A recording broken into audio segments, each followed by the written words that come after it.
નમસ્કાર મિત્રો, વિડીયોમાં તમારું સ્વાગત છે। જી હા મિત્રો, અત્યારે હાલ મોટા ને મહત્વના સમાચાર સામે આવી રહ્યા છે। તો મિત્રો, સમાચારમાં વાત કરીએ તો વાસી ચોખામાં એક ખતરનાક બેક્ટેરિયા હોય છે અને તે ફ્રૂટ પોઈઝનનું કારણ બની શકે છે। આ બેક્ટેરિયા વાસી ચોખામાં ઝડપથી વધે છે। ડોક્ટરે જણાવ્યું છે કે ચોખા રાંધ્યા પછી કેટલા સમય સુધી તે ખાવા જોઈએ।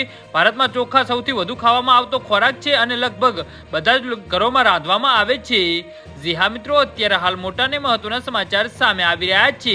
ભાત ખાવાથી શરીર માટે ઘણા ફાયદા થાય છે, પરંતુ ક્યારેક ભાત સ્વાસ્થ્ય માટે પણ ખતરનાક બની શકે છે। જ્યારે તમે વાસી ચોખા ખાઓ છો ત્યારે આવું થાય છે। ઘણા લોકો એવા છે કે જે વાસી ચોખા ખાય છે। વાસી ચોખાનો અર્થ એ નથી કે ભાત કે દિવસ કે જૂનો હોવો જોઈએ। 1 કલાક પહેલા રાંધેલા ભાતને ફ્રીજમાં રાખવામાં આવે એ પણ વાસી થઈ શકે છે। જી હા મિત્રો, ભારતના પ્રખ્યાત શોષણ ક્રોઝ રાયન ફર્નાન્ડોએ જણાવ્યું છે કે વાસી ચોખા તમારા પેટને એટલું નુકસાન પહોંચાડી શકે છે જેટલું તમે કલ્પના પણ નહીં કરી શક્યો હોય। તેનું કારણ છે બેસિલસ સેરસિયર બેક્ટેરિયા, જે ગરમીથી પણ મરી શકતો નથી। કોચે જણાવ્યું છે કે આ ખતરનાક બેક્ટેરિયા કાચા ચોખામાં પણ જોવા મળે છે। જી હા મિત્રો, અત્યારે હાલ મોટા અને મહત્વના સમાચાર સામે આવી રહ્યા છે। આ બેક્ટેરિયા ગરમીથી પ્રભાવિત થતો નથી, એટલે કે ભાત રાંધ્યા પછી પણ તે ખતમ થતો નથી।